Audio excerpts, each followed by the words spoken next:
네, 오늘 달러화에 대한 원화 환율이 급락 출발을 했다가 이 급락을 지켜내지 못하면서 지금 거의 보합권까지 올라오고 있는 상황입니다. 이 시각 현재 전거래일 대비해서 0.7원 하락한 1,383.5원을 기록하고 있는 상황인데, 그러니까 여전히 강달러 그리고 원화 추세는 계속해서 이어지고 있다라고 봐야 되겠죠. 이 부분에 대해서 자세하게 도움 말씀 듣는 시간 오늘 마련을 했습니다. 하이투자증권의 박상현 전문위원입니다. 안녕하세요.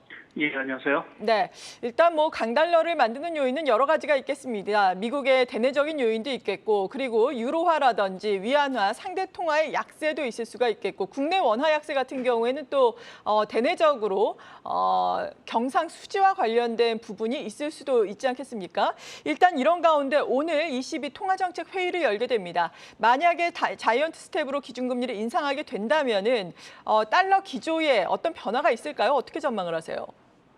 예, 말씀하신 대로 그 22에서 자이언트 스텝을 밟는다라고 하면 사실은 유로화에는 조금 강세형이 되긴 하겠지만 아직 추세적인 전환을 얘기하기는 조금은 이른 감이 있다고 보고 있고요. 결국 유럽의 문제 자체는 단순하게 지금 미국과 유럽 간의 어떤 금리 이러한 차이보다는 결국 그 천연가스 문제, 그러니까 겨울이 오고 있다라는 측면에서 그 리스크를 어떻게 벗어날지라는 부분을 결국 유로화 약세가 좀 반영을 하고 있는 부분들이고요.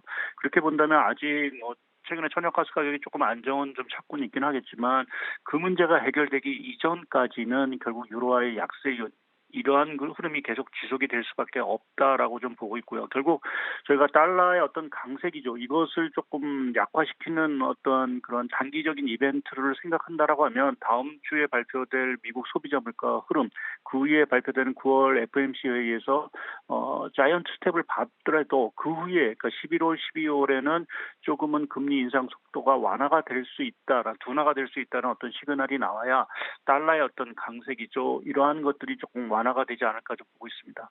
네, 달러 강세 기조가 계속되고 있음에도 불구하고 사실 외국인들 우리 시장에서 어느 정도 순매수를 해줬었는데 9월 들어서는 흐름이 좀 바뀌고 있거든요. 외국인 9월 1일부터 지금까지 살펴보자면은 거래소에서만 지금 1조 3천억 원 넘게 코스닥 시장까지 합치면은 1조 5천억 원 넘게 순매도를 하고 있는 상황입니다. 외국인의 매매 동향은 앞으로 어떻게 전망을 하십니까? 예, 당분간 좀 그렇게 매매 흐름 자체가 이렇게 긍정적으로 나오기는 좀 쉽지 않은 상황들인 것 같습니다. 아무래도 저희가 여러 가지 지금 미국 이벤트뿐만 아니라 유럽의 이벤트도 사실은 좀 대기하고 있는 상황들이고요. 그리고 원달러 환율 부분 자체가 단순하게 지금 우리나라만의 어떤 문제가 아니라 전 세계적으로 지금 달러 위의 통화 자체가 대부분 약세인 부분들이고 거기에 따라서 여러 가지 지금 글로벌 외환 시장의 불안이 커지고 있다라는 부분 그것이 글로벌 자금 측면에서 보게 되면 소위 말해서 이제 안전자산 선호를 더 가중시킬 수밖에 없고요.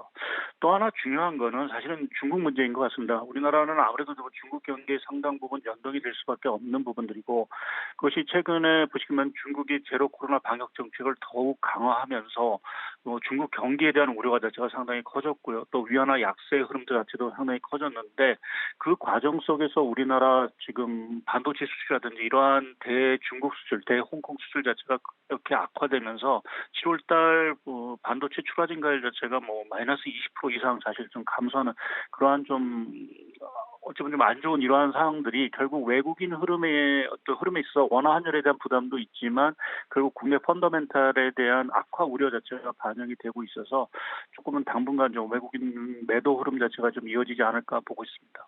네, 이런 가운데 중요한 것이 또 다음 주에 발표되는 미국의 CPI 또 FOMC 회의가 되겠습니다. 지금 CME 페드와치를 보자면은 이번 FOMC 회의에서 75bp 그러니까 자이언트 스텝 가능성이 78%로 나오고 있는 상황인데 어떤 점을 특히 주목을 해야 될까요?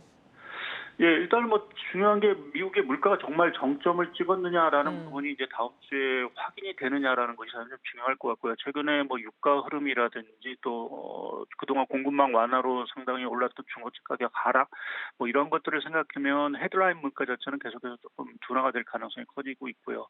근데 문제는 이제 근원 물가 자체가 이제 떨어지느냐라는 부분들이고 이제 그러한 것들이 떨어진다라고 하면 사실 9월 FOMC 회의에서 75bp 그러니까 자이언트 스텝을 계속 유지를 한다 하더라도 그 후의 흐름 자체는 상당 부분 그 금리 인상 속도가 결국 둔화가 되지 않겠냐. 그러니까 우리가 말하는 뭐 빅스텝이라든지 또는 이제 뭐 베이비 스텝으로 이제 전환될 수 있다는 기대감 자체가 형성이 되는 것들이 상당히 좀 중요할 것 같고요.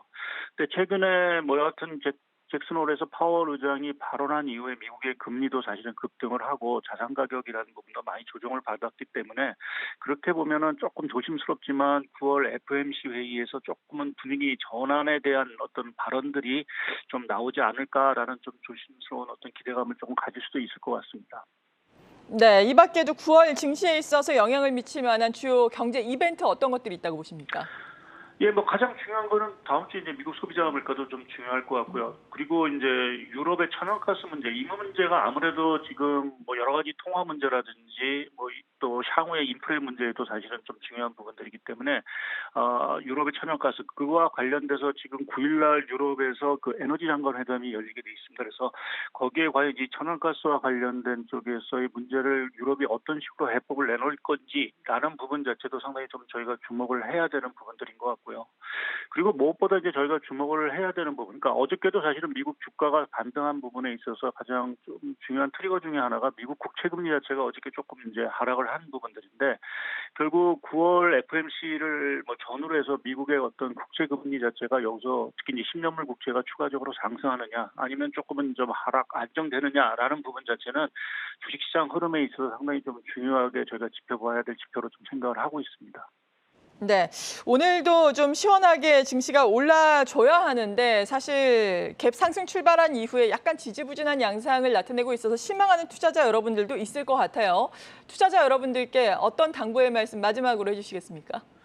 예, 아무래도 9월에는 여러 가지 사실 좀 이벤트가 많습니다. 대표적으로 뭐 9월 FMC도 있고, 뭐 오늘 당장 ECB 통화 정책도 있고요. 또 다음 주에는 또 그 영란은행의 여러 통화 정책들, 또 아까 말씀드린 여러 가지 지표, 또 가격 변수의 흐름 자체가 상당히 좀 변동성이 크기 때문에 당분간은 조금 변동성 확대 흐름을 좀 주시할 필요가 있을 것 같고요. 오히려 이제 9월 FOMC를 전후로 해서 달러라든지 금리가 사실은 좀 안정된 그것을 확인한 이후 좀 시장 대응이 좀 필요하지 않을까라는 좀 생각을 하고 있습니다.